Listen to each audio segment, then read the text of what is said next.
তো আমাদের এই ডিস্কটা প্রোটিওগ্লাইকেন দিয়ে তৈরি, বিভিন্ন প্রোটিন কোলাজেন দিয়ে তৈরি। আমাদের যখন বয়স বাড়তে থাকে তখন এই কোলাজেনগুলো রিপেয়ার হয় না, কোলাজেনগুলো ভাঙতে শুরু করে। অর্থাৎ বয়স বাড়ার সাথে সাথে আপনার ডিস্কের প্রোটিনের পরিমাণ কমে যায়, যার কারণে এটা দুর্বল হয়ে যায়। এখন এই দুর্বল অবস্থায় যখন আপনি এই ডিস্কের উপরে বেশি প্রেসার দিবেন তখন এই ডিস্কটা ছিঁড়ে যায়। ছিঁড়ে গেলে কি করে, এই ডিস্কটা আমাদের আশেপাশের নার্ভ, আমাদের আশেপাশের বোনসকে আঘাত দেয়।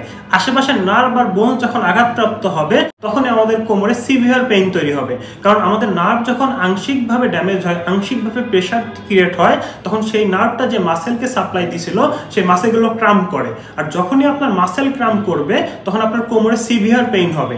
আবার এই নার্ভটাই আপনার পায়ের দিকে সাপ্লাই দেয়, তো পায়ের দিকের মাসেলগুলো আপনার ক্রাম্প করা শুরু করবে, যেটাকে আমরা সায়াটিকা বলতেছি। এবং ডিস্ক যখন নার্ভকে পুরোপুরি বাধাগ্রস্ত করবে তখন কিন্তু আমাদের পা অবশ হয়ে যাবে বা কোমরের অংশটা অবশ হয়ে যাবে, অথবা আমাদের